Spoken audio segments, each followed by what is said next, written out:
Bismillahirrahmanirrahim.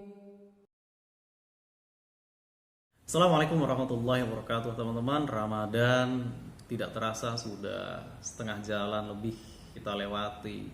Ramadan hampir meninggalkan kita. Lalu kira-kira apa hikmah yang bisa kita petik dari Ramadan? Apakah ibadah kita sudah meningkat? Apakah amalia-amalia kita sudah meningkat setiap harinya? Mari kita renungkan. Dan sering kita dengar para ustadz, mubalik mengatakan bahwa Ramadan itu salah satu hikmahnya membuat kita peka terhadap sosial, membuat kita peka terhadap penderitaan orang lain karena kita merasakan lapar, haus seharian, sehingga ketika kita melihat saudara kita yang lapar, yang haus, yang kekurangan, kita menjadi empati, menjadi peka. Itu benar, tapi tidak sepenuhnya benar, karena kalau alasannya itu nanti bisa dibalik sama orang-orang yang memang tiap harinya susah, untuk makan susah, untuk mencari nafkah tiap hari susah. Nanti jadi legitimasi dia untuk tidak berpuasa. Loh, saya ngapain puasa? Karena saya hidupnya sudah susah. Lalu apa yang mau jadikan saya empati kepada orang? Saya sendiri udah lapar, haus tiap hari misalkan. Karena mohon maaf, kita lihat di jalan-jalan ternyata banyak orang yang tidak berpuasa itu justru orang-orang yang memang secara pekerjaan sudah susah, kerjanya capek, penghasilannya sedikit. Kalau memang dia pekerjaannya yang memang membolehkan dia untuk tidak berpuasa, misalkan pekerja keras yang harus memeras keringat, tapi dia mengganti ketika di bulan lain ketika dia tidak bekerja, itu dibenarkan dalam fikih. Tapi yang menjadi pertanyaan, apakah dia ketika bulan puasa tidak berpuasa, nanti di bulan lain apakah dia mengganti? Itu kan masih menjadi tanda tanya, apakah mengganti? Rukhsah di dalam fikih itu apakah dia kerjakan? Ya, belum tentu ya. Nah, maka hikmah Ramadan ketika menimbulkan kepekaan ini, iya, tapi masih bisa dibantah oleh yang lain. Satu lagi, ayat yang populer ketika Ramadan adalah surah Al-Baqarah ayat 183, a'udzubillahi minasyaitonirrajim.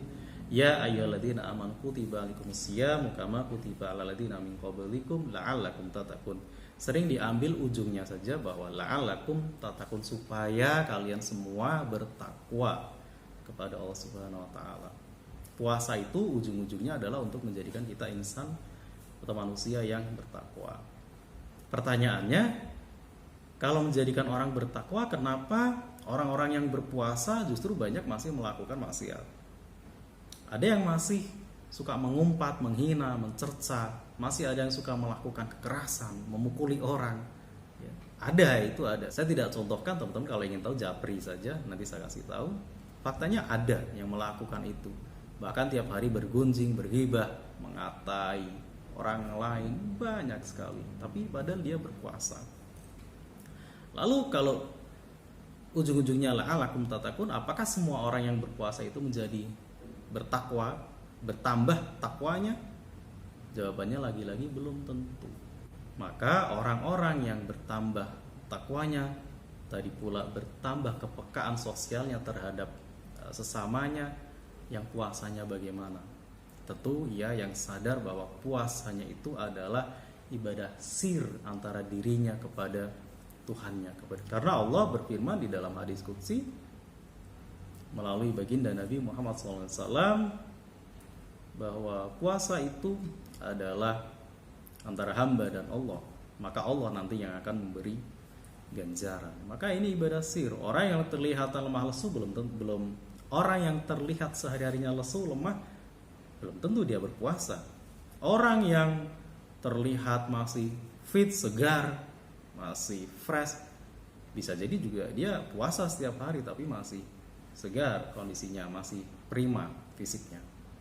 Ya kan? Maka tidak bisa diukur dari penampilan fisik, karena puasa itu ibadah ruhaniyah. Dan Allah yang sendiri yang akan mengganjar kita. Maka mari kita jadikan puasa kita tahun ini benar-benar bisa menjadikan kita manusia yang lebih bertakwa, sebagaimana dalil Al-Quran tadi, juga menambah kepekaan sosial kita terhadap sesama manusia lainnya.